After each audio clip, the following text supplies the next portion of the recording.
तर आज आपण पालक डाळ केली आहे, मस्त स्वच्छ धुवून घेतली. कुकरमध्ये आपण शेट्टी लावून घेणार आहे. त्याच्यामध्ये आपण मिरच्या टाकल्या, टमाटा ॲड करून घेतलं. मस्त आपण आज पालक डाळ करणार आहोत.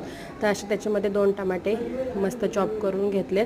कुकरला जर पालक डाळ केली ना, 3-4 शिट्ट्या जरी घेतल्या ना, खूप छान पालक डाळ होते. तर तुम्ही पण नक्की ट्राय करून बघा आणि मला सांगा मग. तर अशी चॉप करून घ्यायची, मग त्याच्यामध्ये स्वच्छ धुवून वगैरे घेतली. मग त्याच्यानंतर तुरीची डाळ वॉश करून घ्यायची.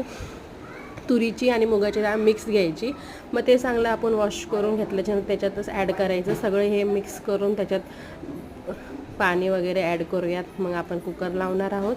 मग त्याच्यानंतर अशा 3 किंवा 4 शिट्ट्या घेणार आहोत. त्याच्यानंतर मी झाली रेडी झाली, कारण की सारांचं बोरान करणार होती मी आज. तर मस्त अशी व्हाईट कलरची साडी ही वेअर केली होती मी. सारांशलाही मस्त ड्रेस घातला होता, त्यालाही मस्त आवरलं होतं. मग अशी थोडीशी तयारीही केली. त्याच्यानंतर आपलं बोरानही झालं. मग आम्ही चाललो होतो थोडंसं बाहेर राऊंड मारायला. सारांश बनत होता मला बाहेर जायचं म्हणून, तर त्याला बोलले चला तोपर्यंत आपण मस्त बाहेर जाऊन येऊयात. तर सारांश, मी, सारांचं मामा, आम्ही असं मिळून 3 जण गेलो बाहेर राऊंड मारायला. मी तर इथे आली तर मला तर घरी थांबतच नाही, अशी बाहेरच जावं लागतं असं. मग मी आली साईबाबाच्या मंदिरात. साईबाबाचंही चांगलं दर्शन घेतलं मी. त्याच्यानंतर सारांशला घेतलं. सारांश काय आपल्या एका जागेवर थांबत नाही, गाडी यायची तर मला फार भीती वाटत असते.